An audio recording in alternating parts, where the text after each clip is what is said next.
자, 정리를 해야 되니까요. 우리가 시험번부터 살펴보려고 합니다. 일단은 단계를 좀 나눠서 설명을 할 거예요. 1894년부터요. 1900년경까지 우리가 이제 근대화를 위해 노력하는 시기예요. 그래서 근대화 추진기라고 해서 하나 얘기를 할 거고요.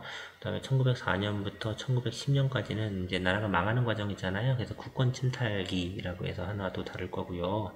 그리고 1910년부터 45년까지 해가지고요.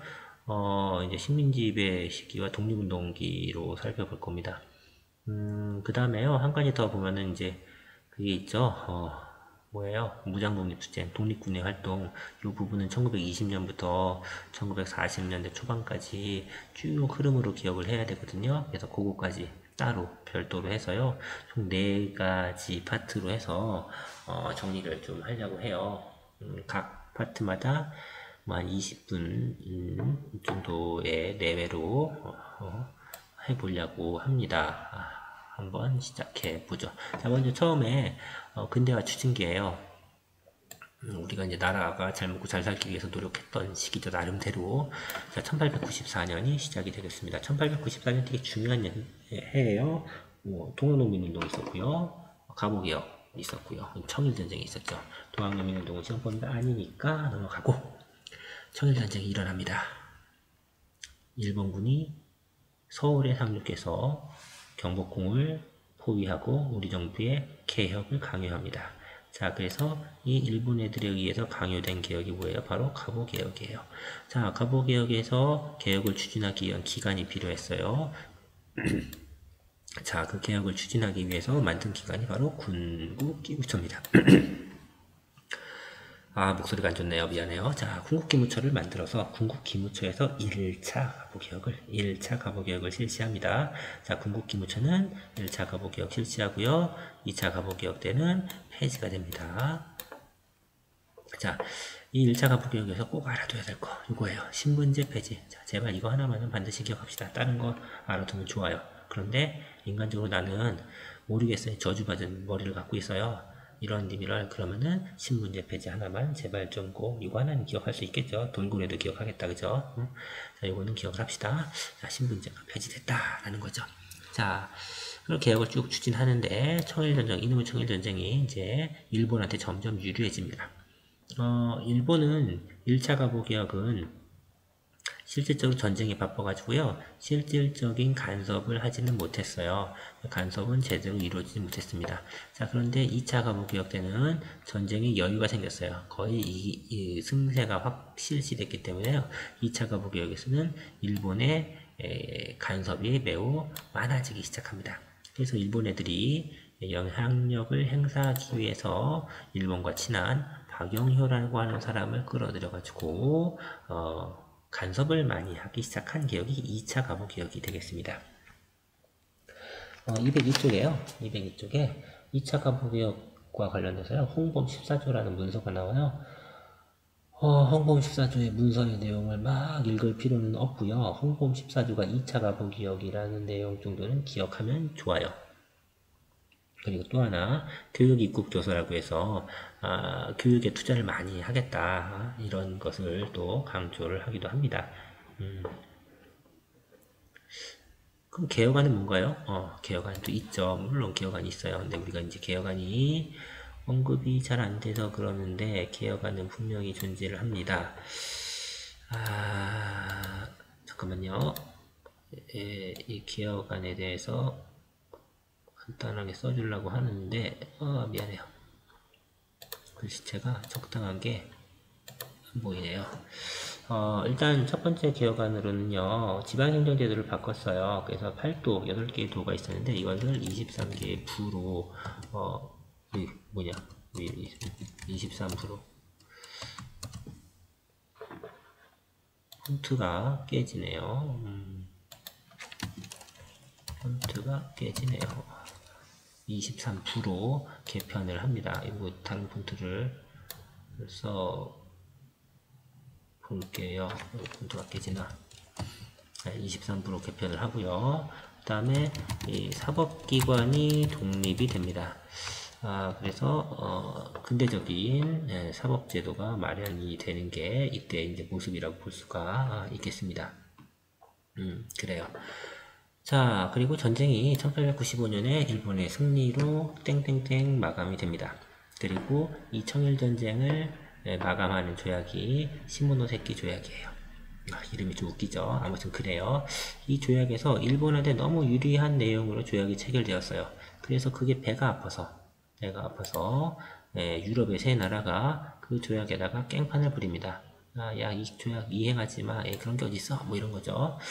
그래서 일본이 중국한테, 청나라한테 얻어내야 하는 당연한, 어떻게 보면은 그런 것들을 얻질 못했어요. 그때 간섭한 세 나라는 러시아,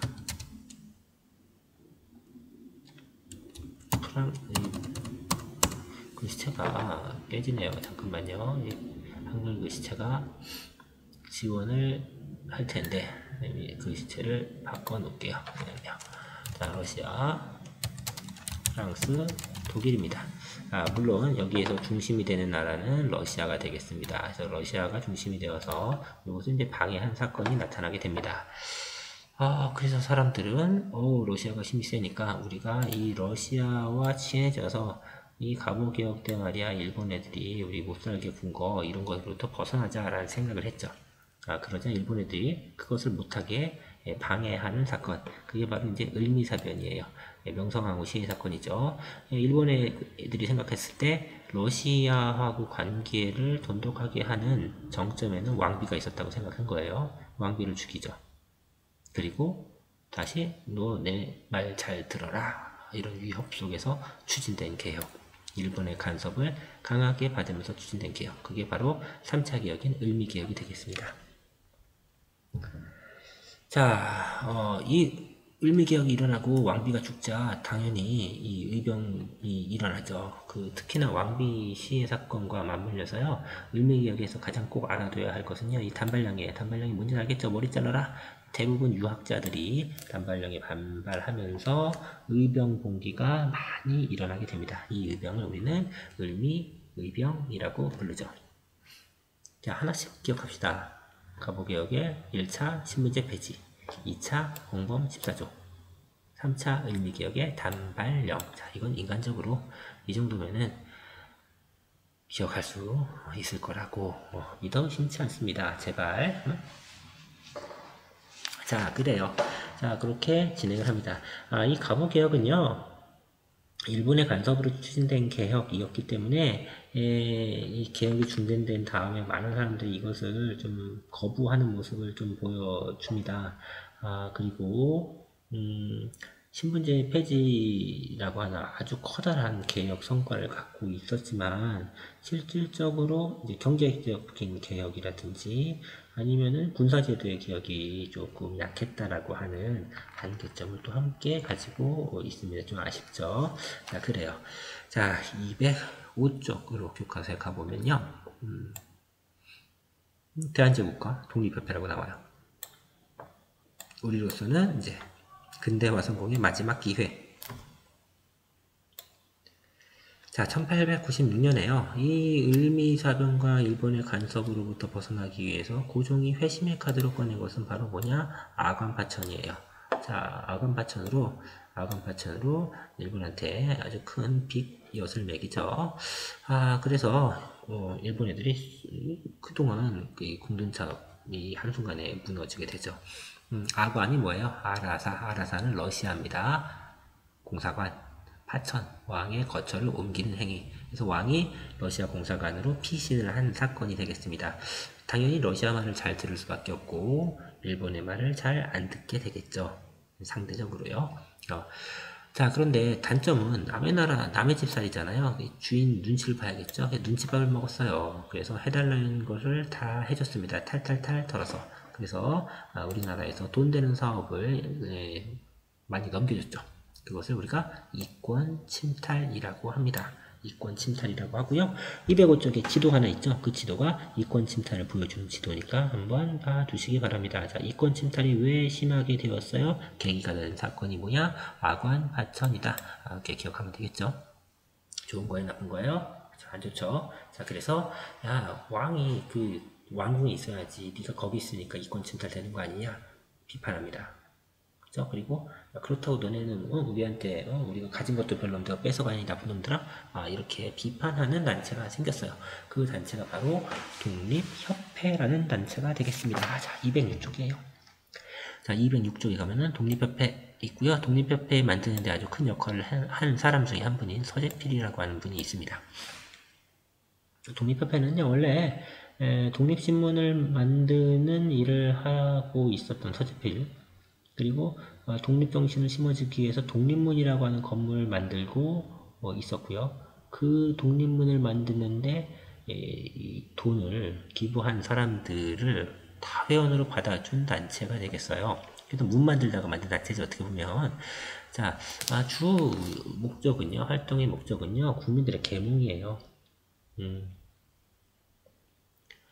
갑신정변의 실패, 그리고 카보일미 개혁의 실패에서 눈뜬 것은 이게 국민들이 개혁의 내용을 제대로 이해하지 못하고 함께하지 못한다면 성공할 수 없겠다라는 생각을 한 거죠.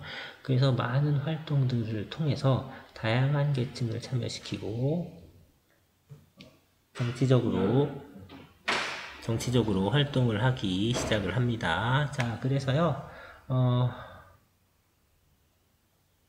지금 방금 누가 왔다 갔어요. 그래서 내가 지금 헷갈렸네. 그래서, 신문, 그 다음에 독립문, 강연회, 이런 것들을 계속, 했어요. 그래서 96년부터 97년경까지는요, 이런 활동을 집중합니다. 그리고 그것이 성과가 나와서 97년에, 러시아 공사관에 있었던 고종이 돌아와요. 돌아와서 나는 이제 황제다!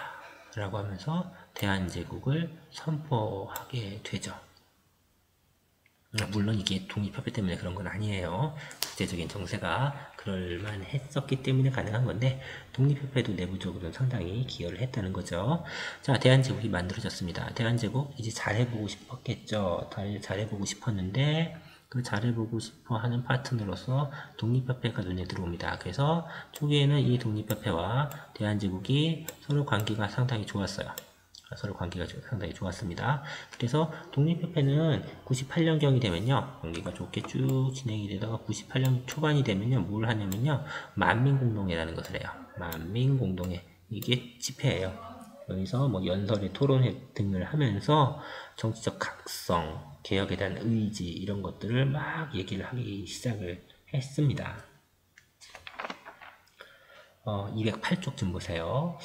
자, 그래서 그런 것들을 쭉 활동을 했었는데요. 이 활동의 성과가 보이자 대한제국의 관리들도 참여하기 시작해요. 대한제국의 관리가 참여하면서부터는 이것을 우리가 관리와 백성, 국민이 함께하는 그 공동회에서 관민공동회라고 이제 부를 거예요. 관민공동회 단계로 98년에 이제 나아가요. 쭉 나아간 거죠. 그래서 초기에 대한제국 정부와 독립협회의 관계는 상당히 그럴싸했다, 좋았다라고 볼 수가 있죠. 자, 그리고 이 관민공동회에서 헌의육조라고 하는 것을 만들어서 왕한테 바칩니다. 209쪽의 헌의육조를 보면요, 내용이 쭉 6가지 조항이 나와 있고요. 황제를 중심으로 해서 잘 뭉쳐서 좋은 나라를 만들자 이거예요. 쉽게 말하면 한번 읽어보시고요.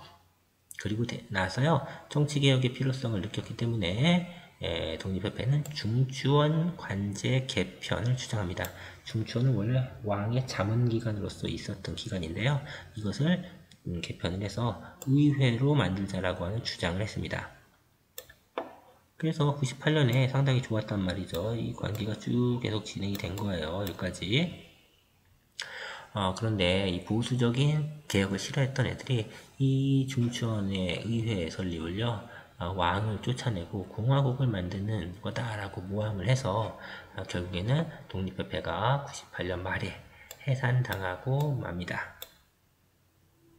독립협회 활동이 마감이 된 거죠. 자, 독립협회는 이것 이외에도요, 선생님이 좀 얘기를 안 했지만요, 열강의 이권 침탈에 대해서 독립협회가 상당히 많이 반대했었다고 했잖아요. 그쵸? 이게 나쁜 거다라고 반대했죠. 그래서 열강의 이권 침탈 반대 운동을 많이 했습니다.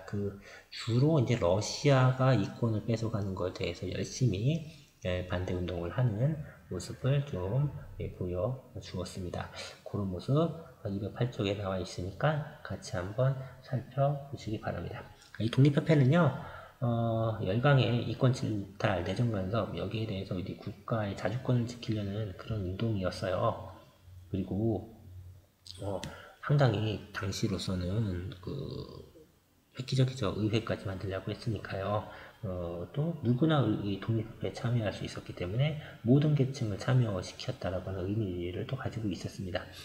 그런데요, 이 독립협회의 약점은 미국이나 일본과 같은 나라에 대해서는 너무 우호적인 태도를 보여서요, 일본이 우리를 식민지배할 거라는 생각을 크게 하지 않았어요. 침략의도를 파악하지 못했다라고 하는 기본적인 약점을 같이 가지고 있는 단체가 됩니다. 자, 아무튼 그렇고요. 자, 그럼 독립협회가 해산당한 다음에 이 대한제국은 누구랑 파트너를 맺고 개혁을 추진하냐? 혼자 하겠죠. 그쵸? 혼자 외롭고 쓸쓸하게. 자, 207쪽에요. 대한제국이 어떤 나라인지가 알려져 있어요. 자, 고종이 1897년에 돌아와서 연호를 광무로 하고, 광무라는 연호를 쓰고 만든 나라가 이제 대한제국, 황제 국가가 되는 거예요.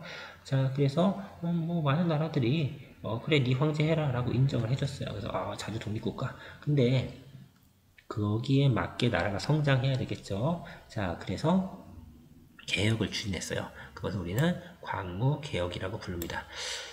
광무개혁은요, 211페이지에 나와 있어요. 211페이지에 나와 있습니다. 자, 광무개혁 추진이라고 되어 있는데, 광무개혁은 구본 신참의 원칙을 내세워서 추진한 개혁이라고 알려져 있습니다. 구본, 옛날 것을 본, 근본, 기본으로 해서 새로운 것을 참고한다 라는 거예요. 구본, 옛날 것은 뭐예요? 조선에 원래 있었던 제도. 새로운 것은 서양의 그런 과학이나 경제적인 그런 것들을 말합니다.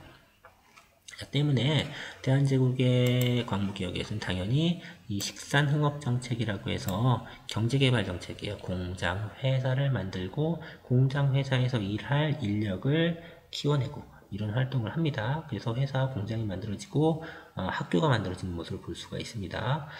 그리고 돈이 어디 있어요? 세금 걷어야겠죠. 토지, 농업국가인 조선, 대한제국이 토지세를 걷어야 되기 때문에 양전사업을 했어요. 양전사업은 땅을 드러내는 사업이에요. 주인이 누구인지 밝혀내고, 옛날에는 그래 네가 주인이야? 세금 내! 끝이야. 그런데 이제는 네가 주인이 맞구나 라고 하는 문서를 만들어줬습니다. 그 문서를 우리가 지계라고 불러요. 지계라고 하는 땅 문서를 국가에서 만들어주는 모습도 보여주고 있습니다. 그래서 자본주의 국가로서 탈바꿈하기 위한 노력을 했다고 볼 수가 있어요. 지금 말한 건 주로 신참에 대한 거죠. 구본도 얘기하겠죠. 210쪽에 대한국 국제와 황제권의 강화가 되어 있어요. 자, 대한국제라고 하는 문서는요, 210쪽 하단에 나와 있어요. 읽어보세요. 모든 걸 황제가 다 하겠다라는 내용이 되겠습니다. 그래서 대한국제의 내용을 보면은 황제 중심 국가라는 것을 알 수가 있어요. 옛날에 왕 중심의 국가랑 똑같은 거죠. 조선시대로 돌아가고 싶은 거예요, 정치적으로. 그래서 구본은 바로 이런 모습이 되겠죠. 왕이, 황제가 지 맘대로 하고 할 수 있으려면요, 기본적으로 군사권을 틀어줘야 되거든요. 그래서 원수부라고 해서 군대를 통솔하는 황제 기관을 만들기도 합니다. 자, 여기까지 하면요, 요 가보 1차, 2차 을미개혁, 그쵸? 그리고 을미개혁 이후에 아간파천과 독립협회의 활동, 그리고 대한제국의 성립. 이게 이제 우리가 근대화 추진의 기간이었습니다. 이 기간에 성공을 거뒀으면 우리도 자본주의 국가로 일찍 발전할 수 있었을지도 모르죠. 그러나 우리는 실패했죠. 아무튼 그러합니다. 자, 그리고요, 대한제국과 관련해서 하나 더 알아둬야 될 게 있어요. 224페이지. 224페이지에 가면요, 독도와 간도 문제가 나와요. 독도와 간도 문제가 나오는데, 독도는 우리 땅, 간도는 우리가 빼앗긴 땅, 뭐 이렇게 정리가 되겠죠. 끝이죠, 그게. 근데 근데 만약에 언급이 된다면 독도를 지키기 위해서 조선시대 때부터 이런 활동을 했죠. 우리가 이런 활동, 특히나 안용복과 같은 활동이 있었어요. 그 다음에 그럼에도 불구하고 일본 애들이 독도를 언제 진해 땅으로 뺏어갔냐? 러일 전쟁 기간에 뺏어갔다 라는 사실 기억하시고요. 간도와 관련해서는요, 225페이지에 지도 나와 있으니까 그 지도를 봐주세요. 간도 문제가 청나라와 조선 사이의 영토 문제로 비화된 이유는요, 조선 숙종 때 백두산에 정계비를 세워서 두 나라가 국경을 정했는데 이 정계비의 해석 문제 때문에 비화가 된 거죠. 정계비에 뭐라고 쓰여 있었을까요? 동이토문